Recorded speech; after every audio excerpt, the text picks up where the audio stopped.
샬롬, 류 선생의 구속사 천국열차 창세기 23번째 시간.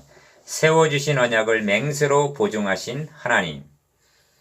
말씀은 창세기 22장 1절에서 24절입니다. 22장은 너무나 잘 알려진 장입니다. 그런데 하나님의 마음을 모르고 곡해되고 있는 장이기도 합니다. 22장의 두 주제는 너의 아들 네가 사랑하는 독자 이삭을 번제로 드리라 2절 하시는 말씀과 이 말씀에 순종한 아브라함의 믿음입니다. 우선하는 것은 하나님의 말씀입니다. 왜냐하면 믿음이란 말씀에 대한 응답이기 때문입니다. 그러니까 말씀이 주어지지 않으면 믿음도 성립이 되지 않는 것입니다. 그러면 우리가 탐색해야 할 점은 하나님께서는 무엇을 계시하시려고 사랑하는 독자 이삭을 번제로 드리라고 명하셨으며 아브라함은 무엇을 믿었기에 아들을 번제로 드리라 하시는 명령까지 순종할 수가 있었는가 하는 점입니다. 이 점은 오늘 우리들에게도 적실성이 있는 문제인 것입니다. 첫째 단원 1절에서 8절 사랑하는 독자를 번제로 드리라. 그 일 후에 하나님이 아브라함을 시험하시려고 그를 부르시되 아브라함아 하시니 그가 이르되 내가 여기 있나이다 1절 합니다. 22장을 해석할 때 아브라함을 시험하시려고 하는 말씀만을 보고는 아브라함의 믿음을 시험하시려 하시는구나 하고 교훈적인 방향으로 직행을 하는 경향이 있는데 이는 성경을 구속사라는 선으로 보지를 못하고 점으로 보기 때문입니다. 하나님께서 12장에서 아브라함을 부르셔서 여기까지 4번 12장 2절, 13장 15절, 15장 5절, 17장 7절 이나 반복적으로 언약을 세워주시면서 일관되게 무엇을 계시하셨는가를 생각해 보시기를 바랍니다. 그것은 아브라함의 자손으로 그리스도를 보내셔서 천하만민을 구원하시겠다는 구원 계획입니다. 22장은 그 일 후에 하고 시작이 됩니다. 이는 앞의 기사와 결부되는 내용을 나타냅니다. 이제까지의 말씀과 훈련을 통해서 그리스도가 아브라함의 자손으로 오실 것은 분명해졌습니다. 그러나 그리스도께서 아브라함의 자손으로 오셔서 어떤 방법에 의하여 천하만민이 구원을 얻게 되는가 하는 점은 아직까지 한 번도 말씀하시지를 않으셨습니다. 이런 맥락에서 22장의 핵심적인 주제는 6번 2절, 3절, 6절, 7절, 8절, 13절 이나 강조되어 있는 번제입니다. 하나님께서는 자기 아들을 대속제물로 삼으셔서 인류를 구원하시려는 진전된 계시를 보여주시려는 것입니다. 이 점이 너의 아들 네가 사랑하는 독자 이삭을 데리고 모리아 땅으로 가서 내가 너에게 알려준 한산 거기서 그를 번제로 드리라 2절 하신 명령에 함의되어 있는 것입니다. 믿음의 순종이 귀하고 중요한 것은 분명하지만 그 자체는 해답 즉 구원을 주지 못한다는 점입니다. 구원은 우리 죄가 누구에 의해서 어떻게 해결이 되었는가 하는 대속에 있다는 점을 명심해야만 합니다. 이것이 22장을 통해서 계시하시려는 중심 주제인 것입니다. 우리는 4장에서 아벨이 양의 첫 새끼로 번제를 드리는 것을 하나님께서 받으시는 것으로 보았고 방주에서 나온 노아가 정결한 짐승으로 드린 번제를 여호와께서 그 향기를 받으시고 한 말씀을 상고했습니다. 그런데 22장에 이르러서는 하나님께서 친히 독자 이삭을 번제로 드리라 하고 직접 명하시는 맥락이라는 점을 유념해야만 합니다. 이것이 하나님께서 번제로 드리라 하시는 성경에 등장하는 첫 명령입니다. 번제로 드리라 하신 신학적 의미. 하나님의 명령을 교훈적으로 접근하게 되면 어떤 문제가 제기될 수가 있는가? 첫째는 인신을 제물로 드리라고 명하시는 것이 하나님의 공의에 합당한 일인가 하는 점입니다. 그래서 고등비평학자들은 22장의 기사를 우상을 숭배하던 아브라함의 아버지 데라 여호수아 24장 2절과 관련을 시키고 있습니다. 둘째로 아브라함의 믿음을 시험하시려는 것이 전부라면 어찌하여 내가 너에게 일러준 한산 거기서 그를 번제로 드리라 하고 장소를 지정해 주시는 하나님의 의도를 설명할 길이 없다는 점입니다. 그리고 하나님은 다른 방법으로 시험을 하셨을 것입니다. 성경은 분량이 많다 하여도 하나님께서 행해 주신 일과 인간이 행한 일로 되어 있습니다. 우선하는 것은 하나님께서 행해 주신 신학적인 의미입니다. 이삭을 번제로 드리라 하신 시점은 당시 이삭의 나이를 15세로 가정을 했을 때 아브라함이 부름을 받은 지 약 40년이 경과한 후가 됩니다. 이제 하나님께서는 자기 독생자를 만민을 위한 대속물로 내어주실 진전된 계시를 보여주시려고 하는데 이 역할을 아브라함이 감당할 수 있을까 하는 것이 시험으로 표현이 된 것입니다.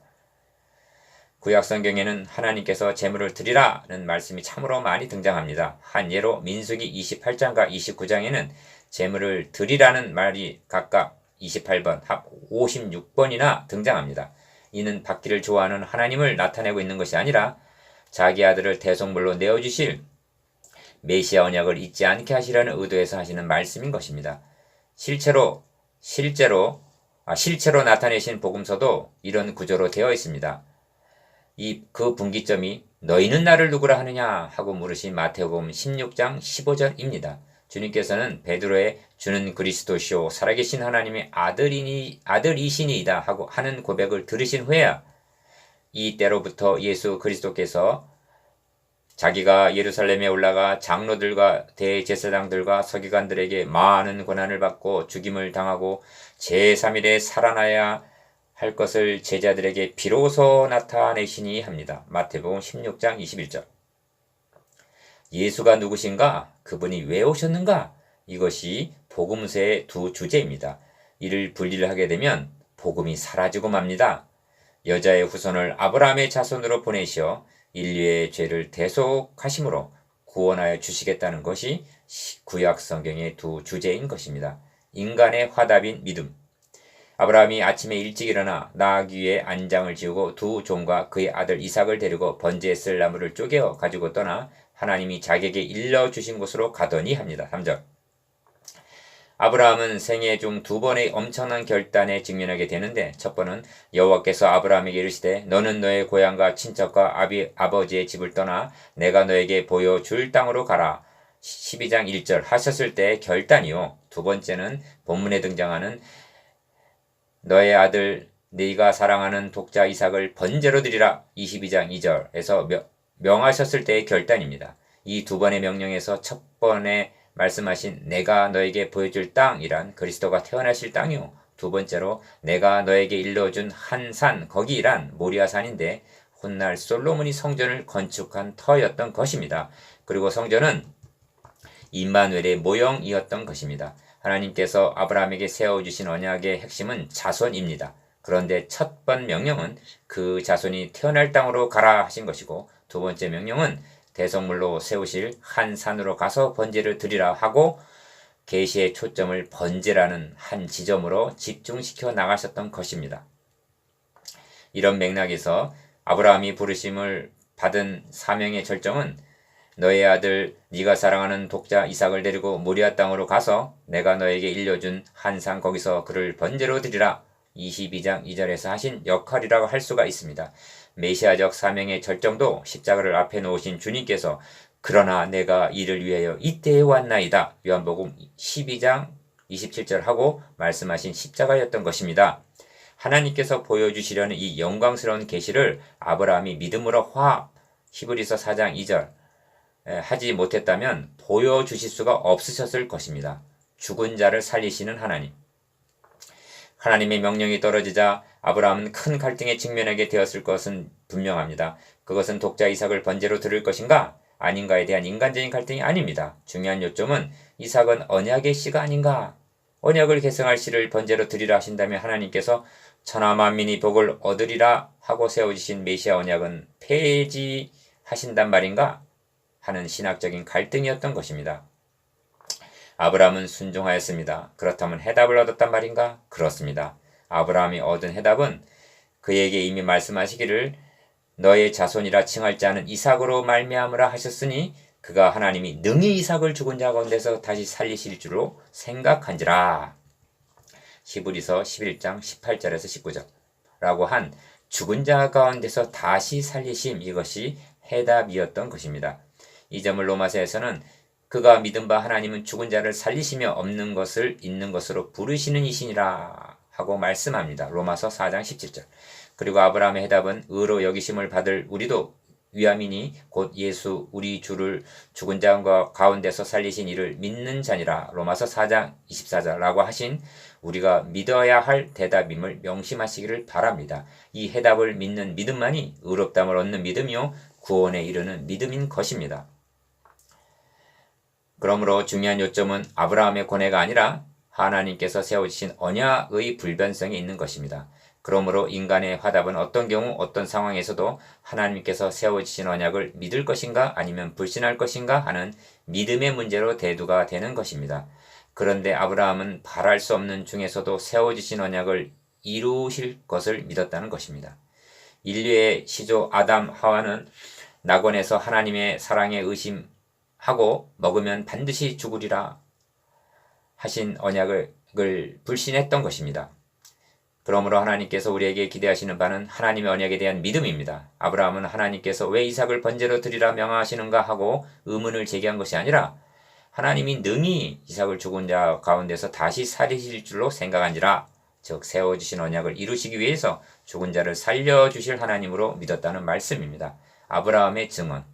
아브라함이 이에 번제나무를 가져다가 그의 아들 이삭에게 지우고 자기는 불과 칼을 손에 들고 두 사람이 동행하더니 이삭이 불과 나무는 있거니와 번제할 어린 양은 어디 있나이까? 6에서 7절 하고 묻는 것이 아닌가. 아브라함은 아들아, 번제할 어린 양은 하나님이 자기를 위하여 친히 준비하시리라. 22장 8절 하고 대답을 합니다. 이것이 22장에 등장하는 유일한 대화인데 이는 문제에 대한 해답이 무엇인가를 제시해주고 있는 영원불변의 증언이었던 것입니다. 아브라함의 대답은 가슴 아픈 질문을 회피하기 위한 말이 아닙니다. 하나님께서 아브라함을 가리켜 그는 선지자라 하신 말씀을 기억하실 것입니다. 20장 7절. 하나님은 그를 선지자로 사용하셔서 하나님의 구원 계획에 감추어져 있는 비밀을 말하게 하신 것입니다. 아브라함만이 깨달은 것은 아닙니다. 다윗도 하나님이 제사와 예물을 원치 아니하시고 오직 나를 위하여 한 몸을 예비하셨도다 하고 증언합니다. 시편 40편 6절에서 7절. 다윗은 어떻게 깨달을 수가 있었는가? 나의 귀를 통하여 들리시기를 합니다. 시편 40편 6절. 즉 하나님께서 자신의 귀를 뚫어주셔서 깨닫게 해주셨다는 뜻입니다. 한 몸이란 표현은 사람을 가리키는 말입니다. 하나님이 원하시는 것은 천천만만의 생축이 아니라 사람의 죄를 대속할 한 몸을 예비하시는 중이시라는 말씀입니다. 그리고 자기를 위하여 창세기 22장 8절, 즉 하나님 자신을 위하여 제물을 친히 준비하시리라는 말인데 무슨 뜻인가? 구원 계획에는 하나님 자신의 이름과 영예가 걸려있기 때문입니다. 다윗도 내 영혼을 소생시키시고 자기 이름을 위하여 의의 길로 인도하시는도다 라고 합니다. 시편 23편 3절. 이는 신앙적으로 성숙한 자의 깨달음입니다. 왜냐하면 이를 깨달은 자는 먼저 그의 나라와 그의 의를 구하는 삶을 살아가기 때문입니다. 대신하여 드렸더라. 그리하여 숫 양을 가져다가 아들을 대신하여 번제로 드렸더라 한 대속교류가 등장하게 됩니다. 모리아 산에서는 이삭을 대신하여 뿔이 수풀에 걸려있는 숫양 13절이 대속제물이 되고 있습니다. 이 예표가 400년 후 출애굽 때에는 장자를 대신하여 유월절 양 출애굽기 12장 6절이 대속제물이 되었다가 다시 2000년 후 실체이신 하나님의 사랑하시는 아들 독생자 예수 그리스도께서 갈보리 십자가에서 대속제물이 되어주심으로 성취되었던 것입니다. 아브라함은 번제할 어린 양은 하나님이 자기를 위하여 친히 준비하시리라 창세기 22장 8절 하고 증언하고, 다윗은 제사와 예물을 기뻐하지 아니하시며 번제와 속죄를 요구하지 아니하신다 시편 40편 6절 하고 증언했는데, 이 두 증언이 신약성경에서는 그러므로 주께서 세상에 임하실 때 이르시되 하나님이 제사와 예물을 원하지 아니하시고 다윗 오직 나를 위하여 한 몸을 예비하셨도다 히브리서 10장 5절 하고 짝을 이루어 확정적인 증언으로 나타나고 있는 것입니다. 구약시대 이런 깨달음을 얻었다는 것은 혁명적인 사건입니다. 아브라함에게 너에게 일려준 한 산이라 하신 모리아산과 다윗에게 오르난의 타작마당에서 단을 쌓아라 역대상 21장 18절 하신 곳과 그리스도께서 대속물이 되어주신 갈보리 산까지가 동일한 장소라는 통일성과 일관성을 이루고 있음을 대하게 될 때 경외하는 마음으로 무릎을 꿇게 되고 감사하는 마음으로 찬양을 드리게 만듭니다. 그래서 아브라함이 그 땅 이름을 여호와이레라 하였으므로 오늘날까지도 사람들이 이르기를 여호와의 산에서 준비되리라 하더라 14절 합니다. 이 점을 주님께서는 너희 조상 아브라함은 나의 때 볼 것을 즐거워하다가 보고 기뻐하였느니라 하고 말씀하십니다. 요한복음 8장 56절. 이처럼 22장을 통해서 계시하시는 중심 주제는 아브라함의 자손 예수 그리스도를 통해서 이루실 구원 계획을 연출해 보여주시기를 원하시는 데 있는 것입니다. 그것은 마치 아파트를 분양하기 앞서 모델하우스를 지어서 공개하는 것에 비할 수가 있습니다. 그러므로 여기가 하나님께서 아브라함을 부르셔서 그를 통하여 계시하신 사명의 정점이라고 할 수가 있습니다. 남은 임무는 사라가 죽은 후에 24장에서 이삭의 배필을 짝지어주는 임무입니다. 그리고 아브라함은 구속사의 무대에서 퇴장을 하게 됩니다. 그러므로 아무리 아브라함의 신앙이 위대하고 그의 순종이 귀하다 해도 우리의 시선을 그에게 집중해서는 아니 됩니다. 신앙은 아브라함을 내세우고 있는 위인전기가 아니라 이 성경이 곧 내게 대하여 증언하는 것이라 하신 그리스도를 보내셔서 천하 만민을 구원하시려는 계획을 추진해 나가시는 중이기 때문입니다. 레오나르도 다빈치가 3년이나 걸려서 최후의 만찬을 그렸을 때의 일화가 전해주고 있습니다. 그는 친구에게 보이면서 평을 부탁했습니다. 너무나 훌륭해. 저 잔이 너무나 사실적이어서 그 잔에서 눈을 떼어놓을 수가 없네. 하는 말이 떨어지기가 무섭게 다빈치는 붓을 들어 그 잔을 그어버리면서 말했다고 합니다. 어떠한 것도 그리스도의 모습으로부터 우리의 시선을 빼앗아서는 안 된다. 이 말은 22장을 대하는 우리의 경계가 됩니다.